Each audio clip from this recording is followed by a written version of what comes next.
The Fox Body Mustang, the Plymouth Belvedere, the Flathead Ford. These are some of the most badass and revered names in hot rodding, but you might be surprised to hear that they were also cop cars? Police cruisers play a large role in American society and pop culture, as their place in films, television, and the news have cemented the black and white rides in our collective consciousness. It's got a cop motor, it's got cop tires, cop suspension, cop shocks. Here's how some of America's coolest cars were put in the line of duty. Duty, what jokes? Those jokes. The first police car ever used was in Akron, Ohio. It was bought by city authorities in 1899. The Collins Buddy Company made the car for around $2,400. Adjusted for inflation, and that first police car cost 65 G's in today's money. Two 4-horsepower electric motors powered the battery-run vehicle. The police car had a blistering top speed of around 16 miles an hour and a 30-mile range. Suck on that, Tesla. It also had headlights and a cell for captured troublemakers. It was the first horseless police vehicle ever used in the US, and it could fit 12 people or a squad of officers. It's a squad car. It carried the whole squad. Akron police used the squad car to transport large amounts of officers to problem areas. Before then, they had to use horse-drawn wagons or walk. The invention of the squad car changed police mobility overnight. The 15-year stretch of prohibition from 1918 to 1933 is when police departments really started to see the necessity of the squad car. Outlaws hoping to make easy money running hooch would use hopped-up automobiles to transport it, and maybe get in a few shootouts along the way. The police couldn't rely on vehicles like the Akron squad car or contemporary gas-powered cars like the Model T. They were completely obsolete at this point. There was an arms race between the police and organized crime to see who could have the fastest car, and the gangsters were winning. Turns out crime does pay in full for some pretty sweet rides. So, all these police departments needed a fast car to match these guys. But the Depression had wiped out their budgets, so it also needed to be cheap.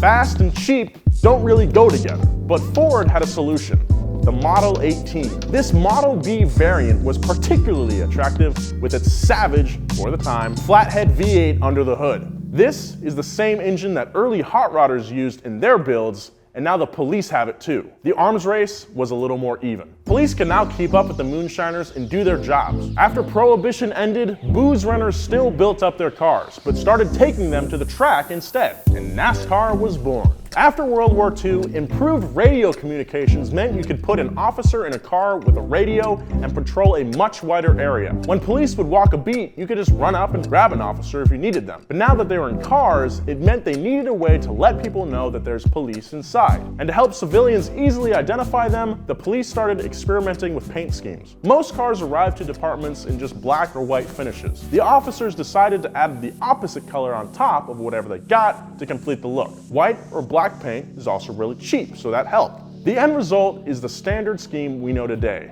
the black and white. The contrast helps it stand out, and it's instantly recognizable as a police vehicle. So why are cop cars in Britain so brightly colored by comparison? Many European emergency vehicles use something called Battenberg marking, super high visibility paint jobs that minimize the risk of road accidents and alert the populace to the presence of emergency responders. They basically do the same thing as our black and whites, but in a flashier way. Our cops wanted to be distinguishable without completely standing out, but in Europe, they want everyone to know they're a cop from hundreds of meters away. Back in America, it's the 60s, and police cars of the era are reflecting America's obsession with speed, and one company was dominating the police market: Chrysler. How'd they rule a segment? A little bit of friendly competition. Even though selling cars to the police makes up a small amount of business for manufacturers, landing a big sale to a well-known law enforcement agency like the NYPD or LAPD can pay off huge dividends in free marketing. After all, if a car is tough enough for the cops, then it's probably tough enough for you too.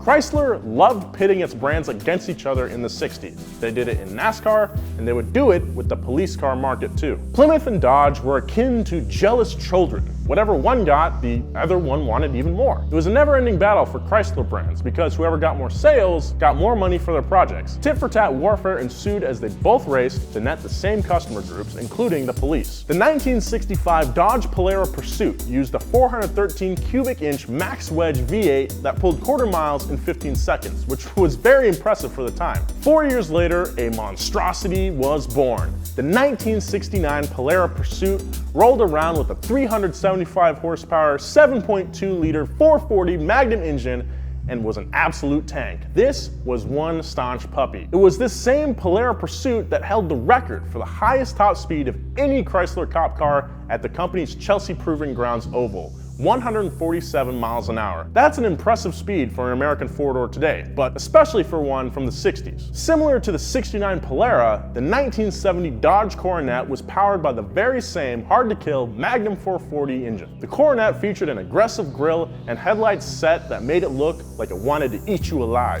In 1968, Plymouth revamped their styling and the Belvedere Pursuit was born. Big, clean, and super mean, the Belvedere was a rear-wheel drive law enforcement machine. The police version of the Belvedere sedan had a winning combination of power and affordability. For police in cities and large towns, it was an almost perfect combination. The Belvedere police package was so capable that it caught the eye of muscle car enthusiasts. The police were getting this badass street king, and the public wanted it too. So in 1968, Plymouth took the cop car's engine and performance parts and then jammed them into a two-door shell to create the top-shelf belly variant, the Roadrunner. Even though Chrysler was running the cop car game, that didn't stop other companies from trying. Even AMC was attempting to break into the market. The most successful of their police cars was the Matador Enforcer, but perhaps the most surprising was the AMX Javelin.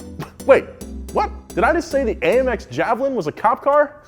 Yes. Yes, I did. The Alabama State Patrol was in a budget crunch and needed to save money on its upcoming patrol car order, so smaller cars were being looked at. AMC was looking to promote sales any way they could, and police service, especially for Javelins, would offer great public exposure, so AMC made a huge price concessions to make the sale happen. All Alabama police Javelins were fitted with a sick rear spoiler, normally available only on the Javelin AMX model, but not for functional reasons like improved high-speed handling. Instead, it was actually needed in order to display the state trooper markings on the rear end of the car that would otherwise be unreadable due to the deck lid's extreme angle. Not just any car off the road can be a police car. There are many specifications that must be met by the manufacturer and extra equipment that is added to the vehicle. The car has to be able to sit for hours in various conditions yet take off screaming at full throttle in a moment's notice, all while being durable enough to endure and function in high-stress conditions and at high speeds. This makes these cars heavy. I mean, really heavy. Police versions are on average about 500 to 1,000 pounds heavier than their civilian siblings. Even still, these cars prove to be extremely capable machines. It would be a crime not to mention the Ford Crown Victoria, arguably the most iconic cop car of all time. For years, the Crown Vic and the Chevy Caprice were battling it out to be the top cop car in the US. They were deadlocked in a proverbial fight to the death, the ultimate rivals destined to fight forever. But then all of a sudden, the Caprice was gone.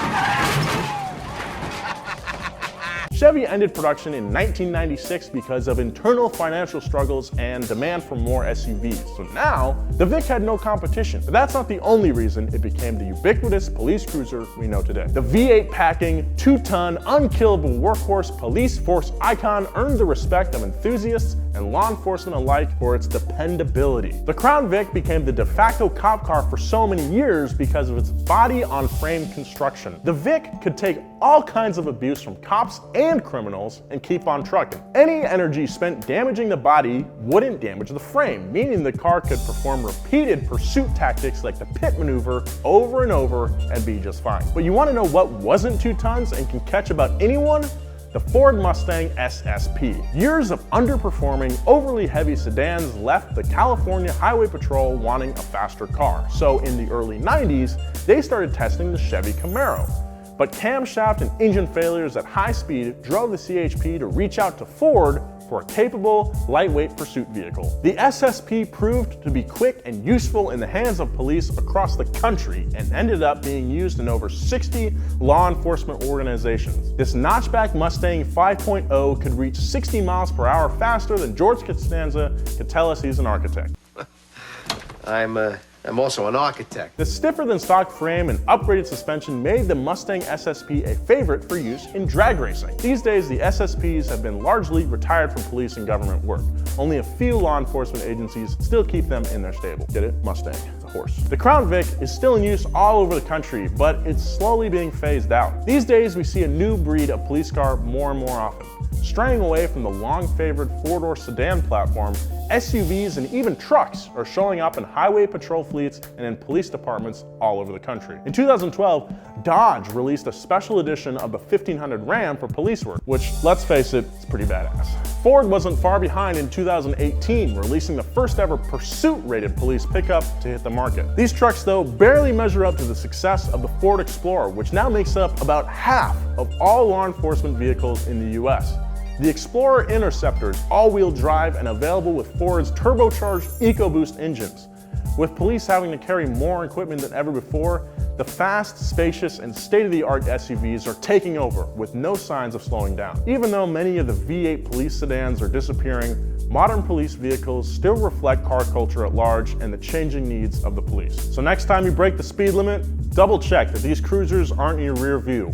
They might not be the fire-breathing muscle cars they were in the 60s, but they'll have no problem keeping up. We look at the lesser-known stories in the car world every week here on WheelHouse, so smash that subscribe button so you never miss an episode. What's the biggest ticket you ever got? What's your favorite weird cop car? Let me know in the comments. I read all of them, even if they hurt my feelings. If you want to know more about the Crown Vic, check out this episode of Up to Speed, or check out this episode of Science Garage on superchargers because blowers are awesome. Wear your seatbelt. See you later.